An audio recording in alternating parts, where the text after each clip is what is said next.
Hello दोस्तों, creepy story with Vicky YouTube channel में मैं आप सबका स्वागत करता हूं। मेरा नाम विनय है और आज मैं आपके लिए वेंडिगो की दो सच्ची कहानियां लेकर आया हूं। तो जल्दी से अपने हेडफोन्स लगा के तैयार हो जाइए इन कहानियों का मज़ा लेने के लिए। मेरा नाम सैम है और यह जो कहानी मैं आप सबके साथ शेयर कर रहा हूँ, यह आप में से कई लोगों के लिए थोड़ी डरावनी हो सकती है। मुझे याद है कि 2019 में जंगल में घूमने वाले कुछ रहस्यमय जीवों के देखे जाने की घटनाएं अचानक बढ़ गई थीं, जैसे कि स्किनवॉकर और बिगफुट। लेकिन यह कहानी उनके बारे में नहीं है। यह कहानी शायद सबसे डरावनी चीज़ों में से एक के बारे में है, जैसा कि मुझे लगता है, और जिसके बारे में मैंने कभी सुना है, वो है वेंडिगो। मेरे एक दोस्त जेकब ने मुझे इसके बारे में बताया था। मैं उस समय यूएस मरीन में कार्यरत था, इसलिए जब मुझे छुट्टी मिली तो मैं घर वापस आ गया और सबसे पहले जेकब से मिलने गया। मैं उससे बहुत समय बाद मिल रहा था, इसलिए हम दोनों ने कहीं घूमने जाने का प्लान बनाया। हमने डिसाइड किया कि हम हैंग आउट के लिए जेकब के फार्म हाउस जाएंगे। वो फार्म हाउस बहुत पुराना था, जिस वजह से वहाँ काफ़ी गंदगी थी। कुछ समय बाद जेकब ने वेंडिगो के बारे में मुझसे बात की। मैं भी इसके बारे में जानना चाहता था और यह नाम मेरे लिए थोड़ा नया था और थोड़ा डरावना भी, इसलिए मैंने इसके बारे में उससे जानना चाहा। तो उसने कहा कि यदि आप जंगल में गए और 3 बार वेंडिगो कहा तो आप सबसे डरावनी चीज़ देखेंगे जो आपने कभी नहीं देखी होगी। मुझे जेकब की बातें मजाक लग रही थीं, इसलिए मैंने उससे इस बात को साबित करने के लिए कहा। तब जेकब ने कहा कि इसके लिए हमें जंगल के अंदर जाना होगा। तब मैं तैयार हो गया और हम दोनों लगभग रात के 10 बजे एक छोटे से रास्ते पर चलना शुरू करते हैं, जो अलबामा राज्य के करीब घने जंगल में जाता है। तब हम शायद 20-30 मिनट ही चले होंगे और हमने फैसला किया कि यह एक अच्छी जगह है। पिछले कई दिनों से बारिश हो रही थी, इसलिए ज़मीन पूरी तरह से गीली थी। तब मैं जेकब की ओर मुड़ता हूँ, यह पूछने के लिए कि क्या मुझे ये सब करना चाहिए। तब वो मुझे थोड़ी हिम्मत देता है। मैं कुछ देर वहीं खड़ा रहता हूँ। जंगल का माहौल एकदम शांत था। तब मैं थोड़ा डरा हुआ महसूस करता हूँ, लेकिन मैं फिर भी उसे गलत साबित करने के लिए कि 3 बार वेंडिगो कहने से कुछ नहीं होता, मैं धीरे धीरे से यह कहना शुरू करता हूँ, वेंडिगो, वेंडिगो, वेंडिगो। फिर भी कुछ नहीं हुआ। तब मैंने थोड़ी राहत की सांस ली। मेरी और जेकब की दोस्ती में यह एक ख़ास बात थी कि हम दोनों जब भी एक दूसरे को गलत साबित करते थे तो एक दूसरे पर बहुत हंसते थे। हमारी 10 साल की दोस्ती में ऐसा पहली बार हुआ था कि मैंने जेकब को गलत साबित किया था। हम दोनों एक दूसरे से बातें कर ही रहे थे कि तभी हमें कुछ शोर सुनाई दिया। तब मैं थोड़ा चौकन्ना हो गया और हम दोनों उस ओर जाने लगे जहाँ से हमें शोर सुनाई दे रहा था। और फिर हमने कुछ समय बाद देखा कि कोयोट्स का एक झुंड दौड़ते हुए जा रहा है। मैंने एक और राहत की सांस ली, लेकिन वह राहत ज़्यादा देर तक नहीं टिकी, क्योंकि अब हमें वहाँ कुछ अच्छा महसूस नहीं हो रहा था। लेकिन मैं अब इतना जानता था कि मुझे और जेकब को अब जल्दी से यहाँ से निकलना चाहिए। जैसे ही हम जंगल से बाहर निकलने के लिए मुड़े ही थे कि हमें पेड़ की बड़ी सी शाखा के टूटने की आवाज़ आई और वो सीधा हम दोनों के बीच गिरी। तब जेकब एकदम डर गया। मैंने जल्दी जेकब को पकड़ा और हम दोनों भागने लगे। मैं ये महसूस कर सकता था कि जेकब बहुत ज़्यादा डरा हुआ है। जेकब के दिल की धड़कन साफ साफ सुनाई दे रही थी। तभी एक और शाखा सीधा जेकब के पैर पर गिरती है, जिससे उसके पैर पर गहरी चोट आ गई। तब मैंने उसे जल्दी से उठाया और हम दोनों जिस दिशा से आए थे उसी रास्ते पर भागने लगे। तभी हमारे पीछे से आवाज़ आई, जेकब, जेकब, बचाओ मुझे। यह आवाज़ जेकब की छोटी बहन ओलिविया की थी। यह सुनकर जेकब मुझे छोड़कर जंगल के अंधेरे हिस्से में जाने के लिए तैयार हो गया। तब मैंने उसे समझाया कि यह तुम्हारी बहन नहीं हो सकती, यह कोई बहुत बड़ा जानवर है।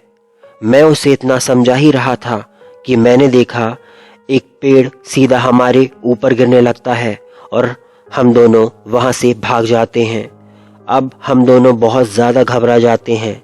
तब मैं अपनी बंदूक निकालता हूँ और जहाँ से हम आए थे उस ओर फायर करने लगता हूँ। जेकब कुछ दूर निकल जाता है और मुड़कर मुझे देखता है कि मैं अब भी वहीं खड़ा हुआ हूँ और उस ओर निशाना लगा रहा हूँ। तब वो मुझे वहाँ से निकलने के लिए कहता है, जल्दी यहाँ से निकलो। मैं सीधा मुड़ता हूँ और हम दोनों अब तेजी से दौड़ना शुरू करते हैं। जब हम लगभग अपनी गाड़ी के करीब पहुँच जाते हैं तब हम पीछे मुड़कर देखते हैं। तब हमने जो देखा उसे शायद हम अपनी ज़िंदगी में कभी नहीं भूल पाएंगे। जिस चीज़ को हमने देखने के लिए यह सब किया था वो यहीं खड़ी हुई थी। यह लगभग 9 फीट लंबा था और अपने पिछले पैरों पर खड़ा हुआ था। इसकी हड्डियों पर कोई मांस नहीं था। इसके हाथ और पैर बिल्कुल पतले पतले थे। इसकी त्वचा एकदम सफ़ेद और पीली थी, लगभग एक पिशाच की तरह। लेकिन जिस चीज़ पर मैंने सबसे ज़्यादा ध्यान दिया वह था उसकी आँखें, जो रात के अंधेरे में भी किसी लाल बल्ब की तरह चमक रही थीं और सीधे हमें ही घूर रही थी। यह और कोई नहीं, यह एक वेंडिगो था। काफ़ी डरने के बाद मैं अपनी बंदूक को निकालता हूँ और सीधा उस ओर फायर करने लगता हूँ। तब जेकब जल्दी से कार की ओर भागता है और मैं भी जल्दी से मुड़कर कार में बैठता हूँ और हम दोनों उस जंगल से निकल जाते हैं। यह वेंडिगो के साथ मेरा पहला अनुभव था।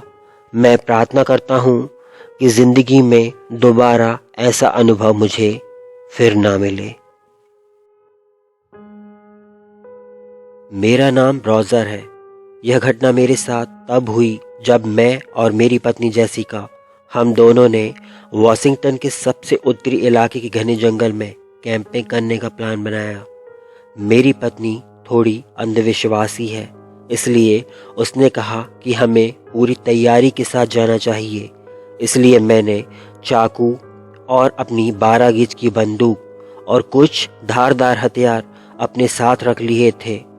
उस समय मेरा बेटा शायद 3 साल का था। सारी तैयारी के बाद हम तीनों कैंपिंग के लिए निकले। रास्ते में हमें कुछ पार्क रेंजर्स मिले जो बहुत ही तनावपूर्ण और घबराए हुए से लग रहे थे। हमें डर था कि वे हमारे सामान की तलाशी लेकर हमारे हथियार जब्त ना कर लें, पर उन्होंने हमें रोका और हमारा सामान देखकर हमसे सिर्फ इतना कहा कि आप थोड़ा सावधान रहें और सुरक्षित रहें। मेरे पूछने पर कि आप ऐसा क्यों कह रहे हैं, उन्होंने बताया कि पिछले कुछ दिनों से जंगल में घूमने गए लोगों से हमें शिकायत मिली है कि यहाँ किसी अजीब से जानवर का शोर सुनाई देता है। उन लोगों ने एक पीले से दिखने वाले प्राणी की बात की जो लोगों की आवाज़ की नकल कर उन्हें बुलाता है। ये सब बताते हुए वो फॉरेस्ट रेंजर थोड़ा घबराए हुए से लग रहे थे। मैं थोड़ा हंसा और अपने दिमाग से इन सब बातों को निकाल दिया। मुझे लगा वे हमारे साथ मजाक कर रहे हैं। हम लोग आगे बढ़े और जंगल में सही जगह देखकर हमने अपना कैंप लगा लिया और आग जला ली। फिर हम दोनों ने खाना खाया और मेरी पत्नी ने मेरे बेटे को खाना खिलाया। हम लोगों ने कुछ देर आराम करने के बाद जंगल में कुछ देर घूमने का डिसाइड किया। लगभग 1 घंटे हम यहाँ वहाँ घूमते रहे। फिर शाम हो जाने पर जब हम वापस अपने शिविर की ओर लौटने लगे कि रास्ते में हमें कुछ अजीब सा दिखाई दिया। पास जाकर हमने देखा कि किसी बड़े जानवर को वहाँ से घसीट कर ले जाया गया है। वहाँ बहुत सा खून पड़ा हुआ था और वहाँ बहुत गंदगी थी। ऐसा जैसे कि किसी बड़े हिरण को कोई बड़ा और ताकतवर जानवर उसकी सींगों से पकड़कर उसे घसीट कर ले गया हो। हम थोड़ा घबरा जाते हैं और हम वहाँ से तुरंत अपने कैंप की तरफ वापस आ जाते हैं और फिर आग जला लेते हैं। तब तक अंधेरा हो गया था। अब हम थोड़ा डरे हुए थे। हम अपने कैंप के अंदर चले जाते हैं और मेरी पत्नी हमारे बेटे को सुला देती है। फिर आखिरकार डर और थकान के कारण हम दोनों सो जाते हैं कि अचानक कुछ घंटे बाद मेरी नींद किसी आवाज़ के साथ खुलती है। ऐसा कि जैसे कैंप के बाहर किसी बच्चे के रोने की आवाज़ आ रही है। तब मैं उठता हूँ तो मुझे कैंप पर किसी अजीब से जानवर की परछाई दिखाई देती है। मैं तुरंत कैंप के बाहर जाता हूँ और अंधेरे में मुझे एक प्राणी की आकृति दिखाई देती है। यह एक बड़े हिरण की तरह लग रहा था। यह लगभग मुझसे 20 फीट की दूरी पर खड़ा हुआ था, लेकिन कुछ गौर करने पर मैंने देखा ये एक सामान्य हिरण से कुछ ज़्यादा बड़ा था और अपने पिछले पैरों पर खड़ा हुआ था।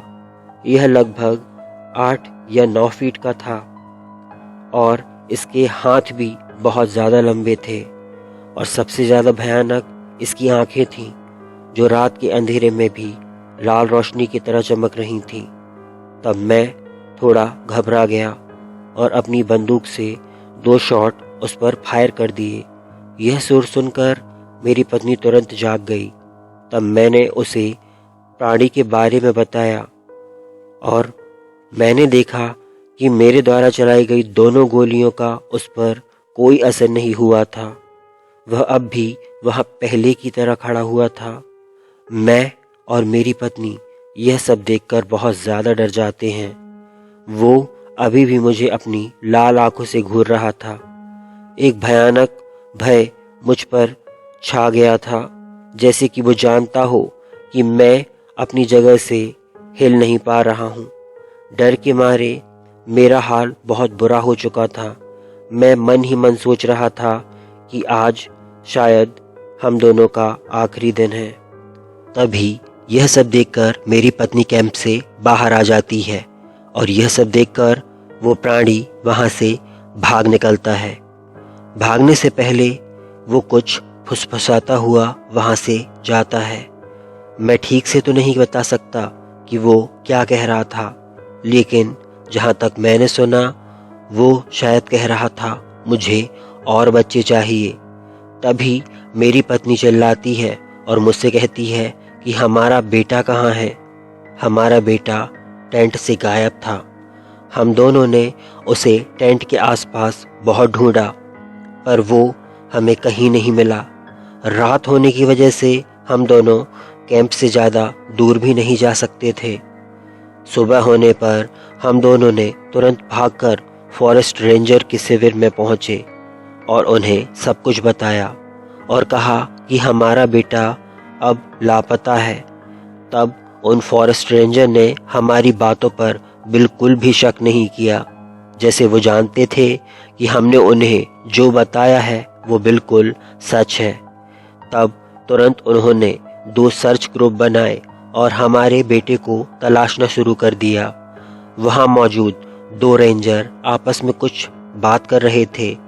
मैंने कुछ ज़्यादा तो नहीं सुना, पर मैंने जो सुना वो ऐसा लग रहा था कि वो कह रहे हों कि अब तो ये प्राणी खुले में भी आने लगा है। वे हमें अकेला नहीं छोड़ना चाहते थे, इसलिए उन्होंने हमारे बेटे की खोज को जारी रखा और हमें अपने शिविर में रख लिया। हम 3 दिनों तक उनकी कैबिन में रहे। मेरी पत्नी का रो रो कर बुरा हाल था कि अचानक चौथे दिन कुछ रेंजर्स हमारे कैबिन में आए और उन्होंने हमें बताया कि सभी जगह ढूंढने पर भी उन्हें हमारा बेटा कहीं नहीं मिला है। इतना बताते हुए वो फॉरेस्ट रेंजर्स कुछ घबराए हुए से लग रहे थे। हम दोनों अपने शिविर के बाहर निकलते हैं और देखते हैं कि वहाँ कुछ और रेंजर्स खड़े हुए हैं जिनके शरीर पर कुछ चोटें लगी हुई हैं और वो बहुत ज़्यादा घबराए हुए हैं। पर मुझे इससे कोई मतलब नहीं था। मुझे मेरा बेटा चाहिए था। मेरे लिए तो जैसे पूरी दुनिया ही ख़त्म हो गई थी। मेरी पत्नी का रो रो कर बहुत बुरा हाल था। हम जानते थे कि अब हमारा बेटा हमें कभी नहीं मिलेगा। मैं बस आप सबसे यही कहूँगा कि कोई भी जंगल में कैंपिंग के लिए अगर जाए तो कृपया कभी भी अपने बच्चे को साथ में लेकर न जाएं।